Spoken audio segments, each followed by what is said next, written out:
अस्सलाम वालेकुम नाज़रीन, मैं फ़ातिमा तेलंगाना न्यूज़ टुडे में आप सबका खैर मक़दम करती हूँ। आइए नज़र डालते हैं अहम सुर्खियों पर। चीफ मिनिस्टर चंद्रशेखर राव से गुजरात के साबिक़ चीफ मिनिस्टर शंकर सिंह वाघेला की मुलाकात, कौमी पार्टी का भरपूर साथ देने का तयक़ुन। वज़ीर-ए-आज़म नरेंद्र मोदी पर तंज़, क्या करेंसी नोटों पर मोदी की तस्वीर छपेगी? वज़ीर KTR का सवाल। मजलिस-ए-इत्तेहादुल-मुस्लिमीन की कौमी यकजहती रैली का कामयाब इनेकाद, हैदराबाद के बगैर भारत अधूरा, भारत के बगैर हैदराबाद अधूरा।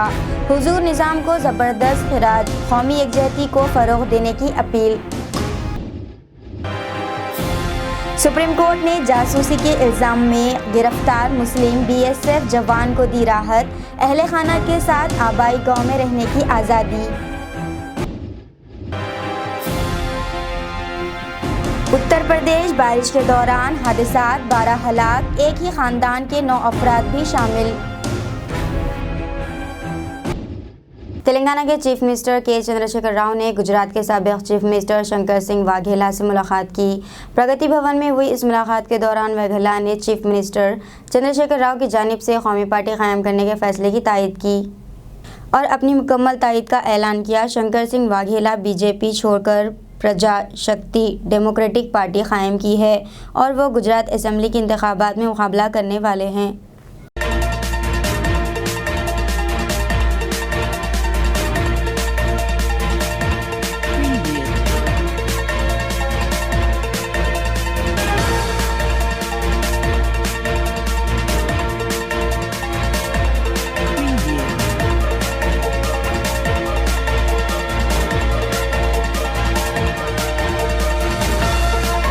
तेलंगाना के रियासती वज़ीर KTR ने गुजरात के हालात पर तशवीश का इजहार किया है। अहमदाबाद में LG मेडिकल कॉलेज का नाम तब्दील करके नरेंद्र मोदी मेडिकल कॉलेज रखने पर इन्होंने मरकज़ को कड़ी तनक़ीद का निशाना बनाया।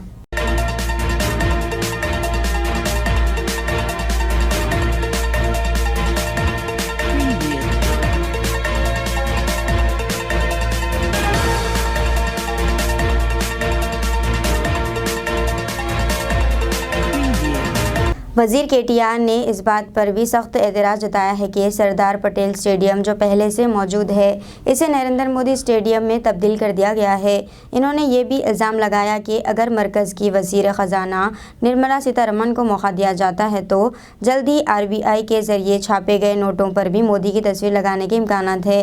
वज़ीर KTR ने तंज़ करते हुए कहा है कि करेंसी नोटों पर महात्मा गांधी की जगह मोदी की तस्वीर शाये की जाती है तो ये हैरत की बात नहीं होगी। 17 सितंबर यौम-ए-इंज़माम तेलंगाना के मौके पर आज बाद नमाज जुमा ऑल इंडिया मजलिस-ए-इत्तेहादुल-मुस्लिमीन की यौम कौमी यकजहती बाइक रैली का इनेकाद अमल में लाया गया, जिसमें अवाम ने जोश व खरोश से हिस्सा लिया। इस मौके पर खिताब करते हुए मजलिस के सदर ने कहा है कि सिर्फ यौम आज़ादी तेलंगाना का नारा लगाना शरपसंदी के सिवा कुछ भी नहीं है। इन्होंने BJP को तनक़ीद का निशाना बनाते हुए कहा है कि निज़ाम सरकार के कारनामों को भी याद कर लें। वाज़े किया कि हुज़ूर निज़ाम को ऑपरेशन पोलो के मामले में ख़ुद इन्हीं के वज़रा ने धोखा दिया है, इनके साथ वॉल्टन ने भी धोखा दिया। इन्होंने कहा है कि हैदराबाद के बगैर भारत अधूरा है और भारत के बगैर हैदराबाद अधूरा है।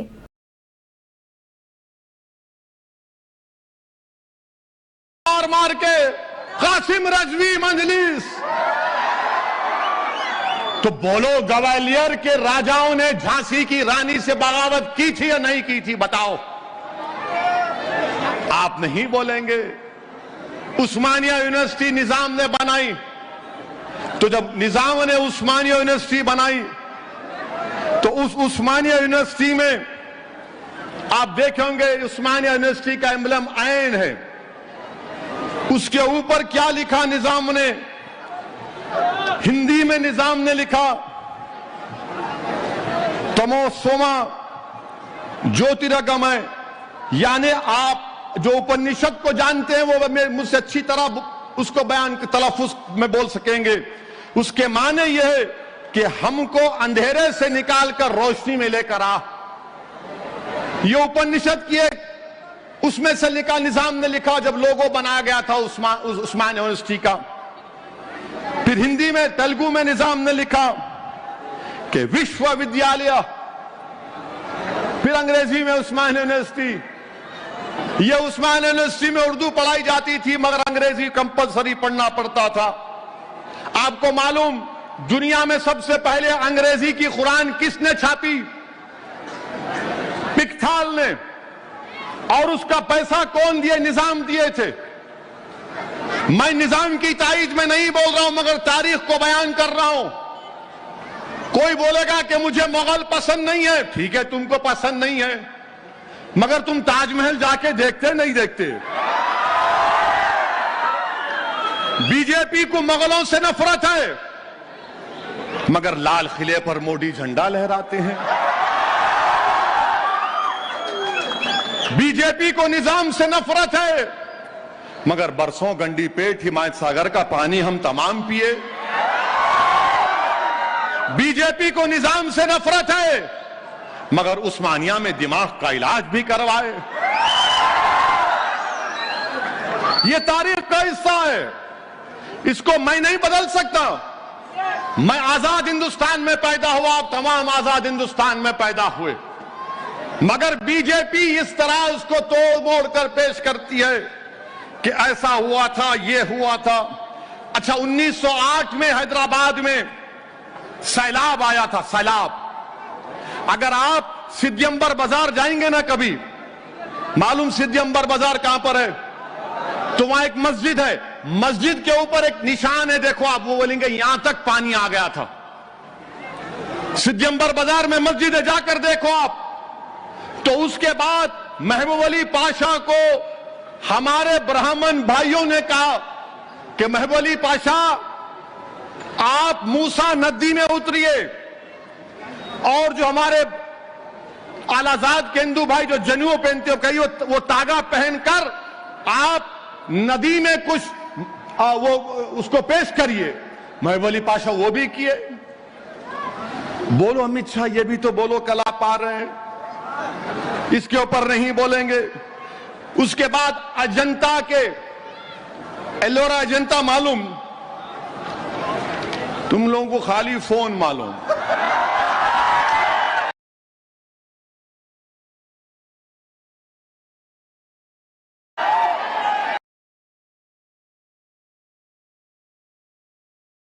लाख रुपए मंजूर करके इटली से माहिरीन को बुलाया था जनता के पेंटिंगों को बचाने के लिए, वो भी तो बोलो।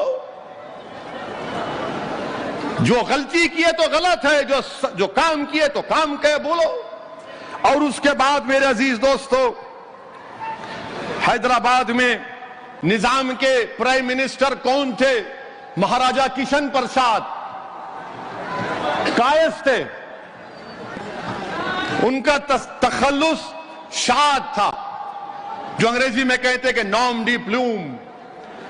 महाराजा किशन प्रसाद का एक शेर आपके सामने पढ़ता हूं। उस जमाने में मोहब्बत देखो हिंदू और मुसलमानों में। महाराजा किशन प्रसाद ने कहा, अपना शेर, एक मशहूर शेर पढ़ा, काफिर हूं कि मोमिन हूं, खुदा जाने मैं क्या हूं।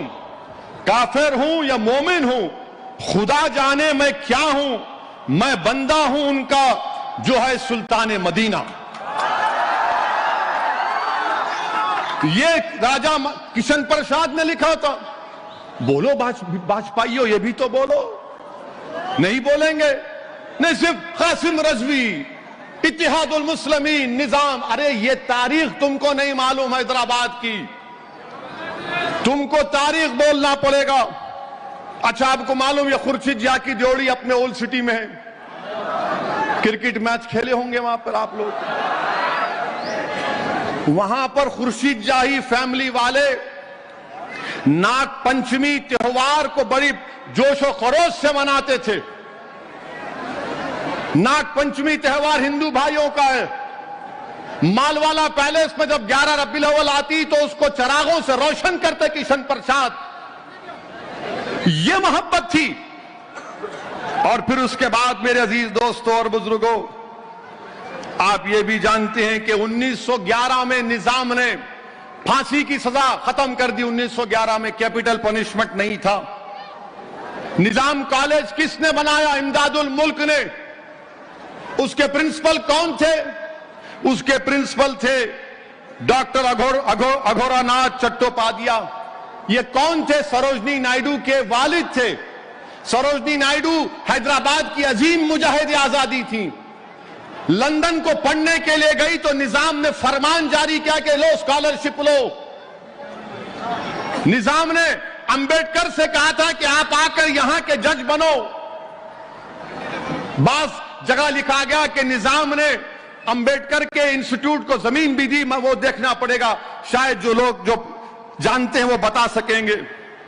मेरे अजीज दोस्तों और बुजुर्गों, ये हकीकत है, ये तारीख को कोई नहीं बदल सकता, कोई नहीं बदल सकता तारीख को।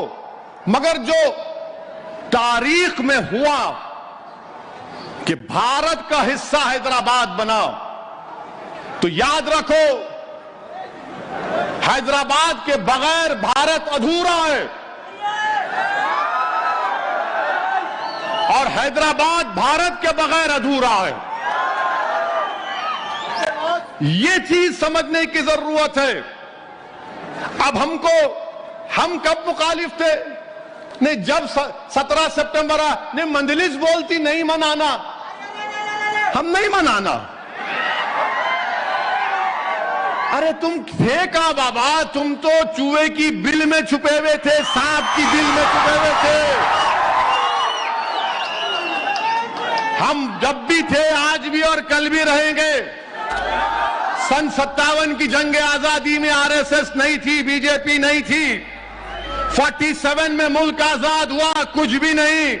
48 में पुलिस एक्शन हुआ, कुछ भी नहीं। मगर अब इन्हों बांकड़े पे लाना के नहीं, मैं वफादार, मैं वफादार। देख लिए एक झलक आज की। आप लोग थके? मजा आया?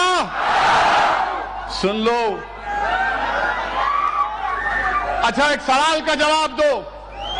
क्या आप तमाम लोग खुश नहीं हैं कि हैदराबाद भारत का हिस्सा बना? आइए जोर से बोलो, बहरे हैं हम लोग। और जोर से नारा लगा के बोलो, भारत भारत। शायद पहुंच गए होंगी दीवानों भारों को, कुछ सुनाई नहीं देता उन लोगों को। खाली व्हाट्सएप यूनिवर्सिटी के माहिर है, जो आ गया व्हाट्सएप में पढ़ लेते। मेरे अजीज दोस्तों और बुजुर्गों, हम क्या बोलते हैं कि जब तारीख है, तारीख में यह भी हुआ, तारीख में यह भी हुआ। कितने बजे अज़ान है? 5 बजे से पहले खत्म करेंगे। तारीख में यह भी हुआ कि जब मुल्क आजाद हो गया तो निजाम ने बहुत बड़ी गलती की। 7वें निजाम ने गलती की, बल्कि मैं तो कहूंगा कि 7वें निजाम ने हिमाकत की। निजाम के साथ वॉल्टर माउंटेन ने गद्दारी की और उनके साथ जो उनकी काउंसिल के मिनिस्टर थे, उन तमाम ने गलत मशवरे दिए। मेरे अजीज दोस्तों और बुजुर्गों,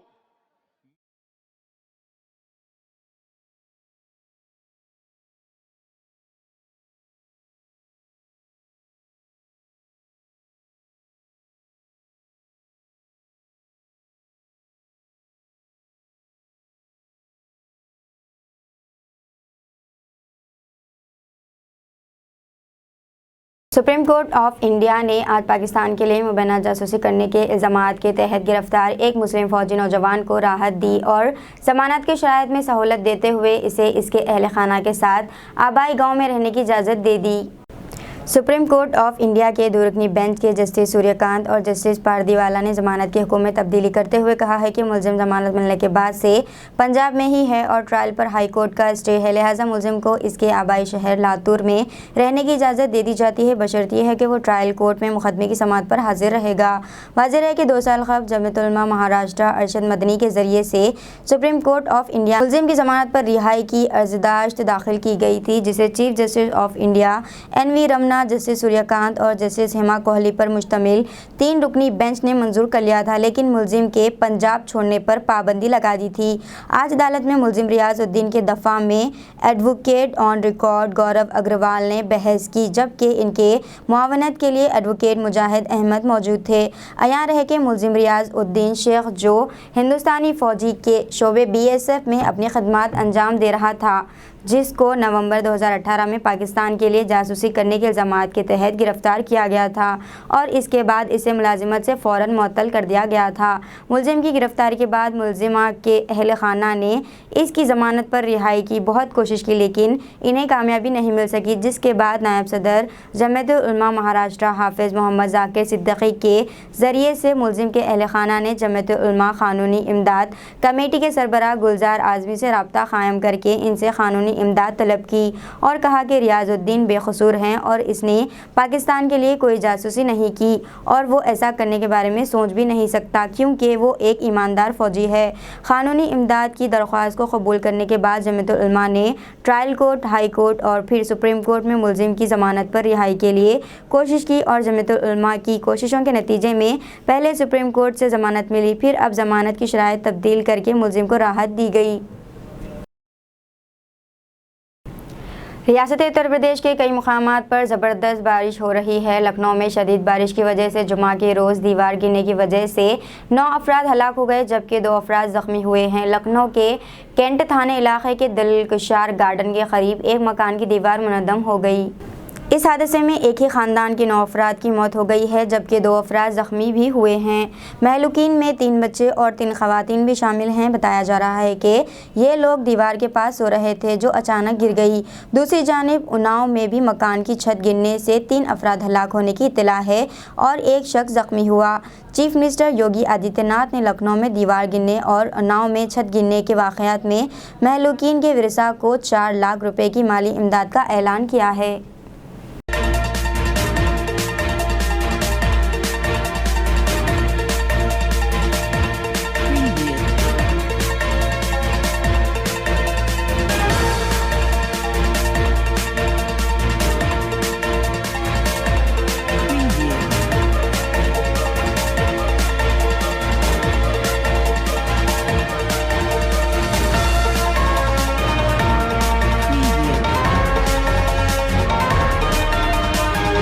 देखिए, सभी SDMs को स्पेशली ADM फाइनेंस जो राहत का कार्य देखते हैं, सभी EOs को, नगर निगम के अधिकारियों को ये हमेशा तैयार रहने के लिए निर्देश दिए गए हैं। शासन से भी ऐसे ही निर्देश आए हैं।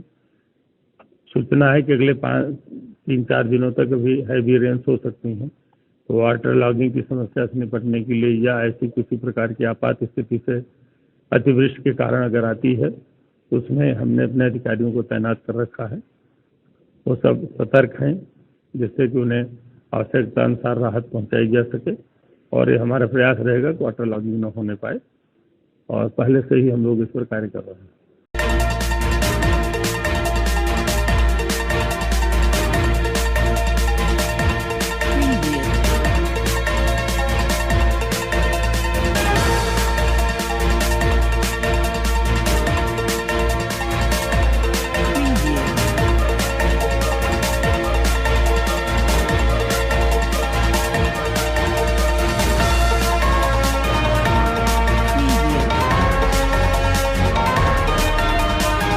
हरमैन शरीफैन के इंतज़ामिया का रिसर्च एंड डेवलपमेंट शोबा ज़ायरीन को सहूलतें फ़राहम करने की बाबत मुसलसिल तहक़ीक़ में लगा रहता है।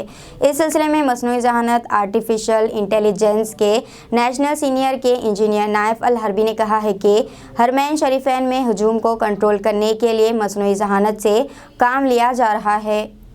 अखबार 24 के मुताबिक अल हरबी ने कहा है कि यही 3 नुकाती हिकमत अमली है। सबसे पहले इस बात का पता लगाया जाता है कि हरम शरीफ में किसी ख़ास जगह कितने अफराद मौजूद हैं। दूसरी, इस बात पर जोर दिया जाता है कि हरम शरीफ के दरवाज़ों से कितने अफराद दाखिल हुए हैं और कितने निकल चुके हैं। तीसरी बात यह है कि हरम शरीफ के अंदर मौजूद अफराद की नापसंदीदा सरगर्मियों पर नज़र रखी जाती है।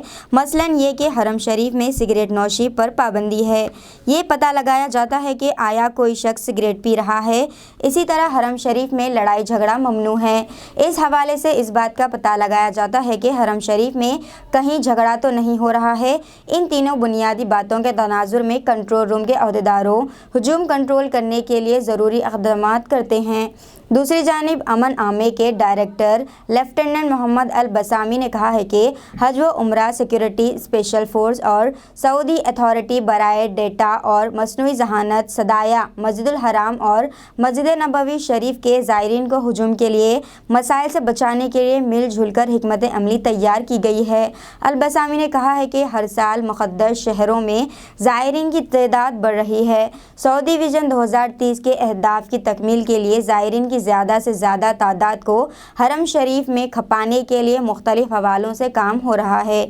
मसनूई जहानत में सहरे फहरिस्त है।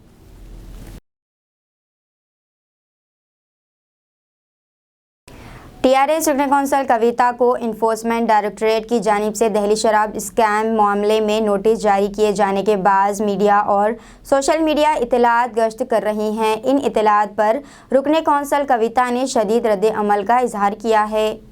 ट्विटर पर एक बयान पोस्ट करते हुए कविता ने वाज़ेह किया है कि इन्हें किसी किस्म की नोटिस मौसूल नहीं हुई है। कविता ने कहा है कि दिल्ली में बैठकर चंद अफराद मीडिया को गुमराह कर रहे हैं। इन्होंने मीडिया से दरख्वास्त की है कि वो हक़ाइक़ पेश करने में ज़्यादा वक्त दें ताकि टीवी के नाज़रीन का कीमती वक्त बचाया जा सके। समरखंद हिंदुस्तान ने technology for people centring development पर मबनी इख्तिरात और स्टार्टअप के तजुर्बात और रिवायती अद्वियात और निज़ाम तिब को शंघाई ताउन तंजीम SCO के रुकने ममालिक के साथ इश्तराक करने के लिए 2 खुसूसी वर्किंग ग्रुप्स तश्कील देने की तजवीज़ की है। वज़ीर-ए-आज़म नरेंद्र मोदी ने आज शंघाई ताउन तंजीम के रुकने ममालिक के सरबराहान हुकूमत के 22वें कॉन्फ्रेंस में ये तजवीज़ पेश की। कॉन्फ्रेंस के अहम इजलास से खिताब करते हुए मिस्टर मोदी ने ग़ज़ाई तहफ़्फ़ुज़ के बारे में बातचीत की और एक पायदार और काबिल भरोसा सप्लाई चेन बनाने की ज़रूरत का भी इयादा किया और इसके लिए कनेक्टिविटी मजबूत बनाने और राहदारी के हक़ पर जोर दिया। मिस्टर मोदी ने कहा है कि आज जब पूरी दुनिया आलमी वबा के बाद मुआशी रिकवरी के चैलेंजों का सामना कर रही है, SCO का रूल बहुत अहम है। SCO के रुकने ममालिक आलमी मजमूई घरेलू पैदावार GDP में तकरीबन 30% ताउन देते हैं और दुनिया की 40% आबादी भी SCO ममालिक में रहती है। हिंदुस्तान शंघाई ताउन तंजीम के अरकान के दरमियान ज़्यादा ताउन और बाहमी एतमाद की हिमायत करता है। आलमी वबा और यूक्रेन बहरान ने ग्लोबल सप्लाई चेन में मुतअद्दिद रुकावटें पैदा की हैं, जिससे दुनिया को तवन्नाई और खुराक के बड़े बहरान का सामना है। SCO को हमारे खित्ते में काबिल एतमाद, पायदार और मुतन्नौ सप्लाई चेन तैयार करने की कोशिश करनी चाहिए। इसके लिए ना सिर्फ बेहतर राब्ते की ज़रूरत होगी बल्कि ये भी होगा कि हम सब एक दूसरे को राहदारी के मुकम्मल हुकूक दें। रिकवरी की चुनौतियों का सामना कर रहा है। SCO की भूमिका बहुत महत्वपूर्ण है। SCO के सदस्य देश वैश्विक GDP में लगभग 30% का योगदान देते हैं और विश्व की 40% जनसंख्या भी SCO देशों में निवास करती है। भारत SCO सदस्यों के बीच अधिक सहयोग और आपसी विश्वास का समर्थन करता है। महामारी और यूक्रेन के संकट से ग्लोबल सप्लाई चेन्स में कई बाधाएं उत्पन्न हुई, जिसके कारण पूरा विश्व अभूतपूर्व ऊर्जा एवं खाद्य संकट का सामना कर रहा है। SCO को हमारे क्षेत्र में विश्वस्त, रेजिलिएंट और डाइवर्सिफाइड सप्लाई चेन्स विकसित करने के लिए प्रयत्न करने चाहिए। इसके लिए बेहतर कनेक्टिविटी की आवश्यकता तो होगी ही, साथ ही यह भी महत्वपूर्ण होगा कि हम सभी एक दूसरे को ट्रांजिट का पूरा अधिकार दें। एक्सेलेंसी, हम भारत को एक मैन्युफैक्चरिंग हब बनाने पर प्रगति कर रहे हैं। भारत का युवा और प्रतिभाशाली वर्कफोर्स को मैं स्वाभाविक रूप से कॉम्पिटिटिव बनाता है। इस वर्ष भारत की अर्थव्यवस्था में 7.5% वृद्धि की आशा है, जो विश्व की बड़ी इकोनॉमीज में सबसे अधिक होगी। हमारे पीपल सेंट्रिक डेवलपमेंट मॉडल में टेक्नोलॉजी के उचित उपयोग पर भी बहुत फोकस दिया जा रहा है। हम प्रत्येक सेक्टर में इनोवेशन का समर्थन कर रहे हैं। आज भारत में 70,000 से अधिक स्टार्टअप्स हैं, जिनमें से 100 से अधिक यूनिकॉर्न है। हमारे ये अनुभव कई अन्य एससीओ सदस्यों के भी काम आ सकता है।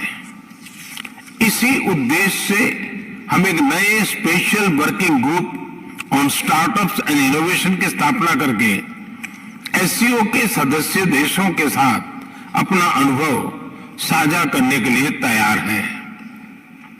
एक्सेलेंसी, विश्व आज एक और बड़ी चुनौती का सामना कर रहा है और यह है हमारे नागरिकों की खाद्य सुरक्षा सुनिश्चित करना। इस समस्या का एक संभावित समाधान है मिलेट्स की खेती और उपभोग को बढ़ावा देना।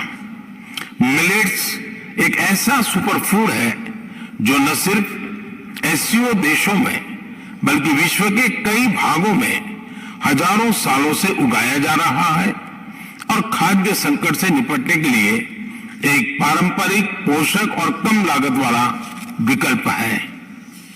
वर्ष 2023 को UN international year of millets के रूप में मनाया जाएगा। हमें एससीओ के अंतर्गत एक मिलेट फूड फेस्टिवल के आयोजन पर विचार करना चाहिए। भारत आज विश्व के मेडिकल एंड वेलनेस टूरिज्म के लिए सबसे किफायती डेस्टिनेशन में से एक है। अप्रैल 2022 में गुजरात में WHO global centre for traditional medicine का उद्घाटन किया गया। पारंपरिक चिकित्सा के लिए यह WHO का पहला और एकमात्र ग्लोबल सेंटर होगा। हमें एससीओ देशों के बीच ट्रेडिशनल मेडिसिन पर सहयोग बढ़ाना चाहिए। इसके लिए भारत एक नए SCO working group on traditional medicine पर पहल लेगा। अपनी बात समाप्त करने से पहले मैं प्रेसिडेंट मिर्जियोयेव को आज की बैठक के उत्कृष्ट संचालन और उनके गर्मजोशी से भरे आतिथ्य के लिए फिर से वज़ीर दिफा राजनाथ सिंह ने कहा है कि हिंदुस्तान ने खुद इन्हिसार मुल्क मुहिम के तहत सनअतकारों के लिए दरवाजे खोल रखे हैं, लेकिन शर्त इतनी है कि जो कुछ यहाँ फरोख्त होगा वो यहीं बनेगा और इस पॉलिसी पर चलते हुए आने वाले वक्त में हिंदुस्तान दुनिया का सबसे मजबूत मुल्क बनकर उभरेगा। मिस्टर राजनाथ सिंह ने आज एक तकरीब से खिताब करते हुए कहा है कि आज हिंदुस्तान आलमी उम्मीद का मरकज़ बना हुआ है, क्योंकि इस मुल्क के पास मौक़े कसरत हैं, इख्तियारात की कसरत है और खुलेपन की वसअत है। खुद इन्हिसार हिंदुस्तान खुले जहन के साथ नए दरवाज़े खोलने का नाम है। हमारे दरवाज़े बंद नहीं हुए बल्कि मज़ीद खुल रहे हैं। शर्त इतनी है कि हमारे घर में ही मैन्युफैक्चरिंग की जाए। बड़े बाज़ार के तौर पर हिंदुस्तान के उभरने का जिक्र करते हुए इन्होंने कहा है कि जो मौक़े यहाँ पर दस्तियाब हैं वो कहीं और नहीं है। हमारी दरख्वास्त सिर्फ ये है कि अगर आपको सामान हमारे लिए बनाना चाहते हैं तो इसे मुल्क में ही बनाएं। आसान अल्फाज में बस ये कहे कि वो जो कुछ हिंदुस्तान में फ़रोख्त होगा वो यहीं बनेगा। इन्होंने कहा है कि गुज़िश्ता 8.5 बरसों में हिंदुस्तान ने दुनिया में जो वक़ार और इज़्ज़त हासिल की है वो बेनज़ीर है। मुझे यकीन है कि अगले 10 सालों में हिंदुस्तान जापान को पीछे छोड़कर दुनिया की तीसरी सबसे बड़ी मईशत बन जाएगा। मुझे यहाँ तक यकीन है कि अगले 25 सालों में हिंदुस्तान दुनिया का सबसे बड़ा मुआशी सुपर पावर बन जाएगा। हिंदुस्तान एक ऐसा सुपर पावर बनेगा जहां दौलत के साथ साथ दानिशमंदी भी होगी। आज़ादी के वक्त मुल्क की क़यादत करने वाली पार्टियों पर इल्ज़ाम लगाते हुए कहा है कि इन्होंने मुल्क के मुफाद को सबसे मुक़द्दम नहीं समझा। आज़ादी के वक्त से इस मुल्क की इक़्तिदार पर काबिज़ रहने वाले लोग अगर मुल्क को मुक़द्दम रखने की पॉलिसी पर काम करते तो हिंदुस्तान दहाइयों पहले एक तरक्की और उनकी हर बात से जब भी उनका कोई भाषण होता है एक बात निश्चित रूप से सामने आती है, नेशन फर्स्ट, यानी राष्ट्र सर्वोपरि। और नेशन फर्स्ट की पॉलिसी पर चलकर ही मैं कह सकता हूं कोई गवर्नमेंट हो यदि वह काम करेगी तो उस देश को ऊंचाइयों तक पहुंचाने में निश्चित रूप से कामयाबी मिलेगी। मैं नेशन फर्स्ट की भावना को अपने दिल में संजोए हुए हमारी सरकार ने कितना काम किया है, अधिक किया है, कम किया है, इस विवाद में न पड़ते हुए मैं इतना ही कहूंगा कि नेशन फर्स्ट की पॉलिसी पर काम करके भारत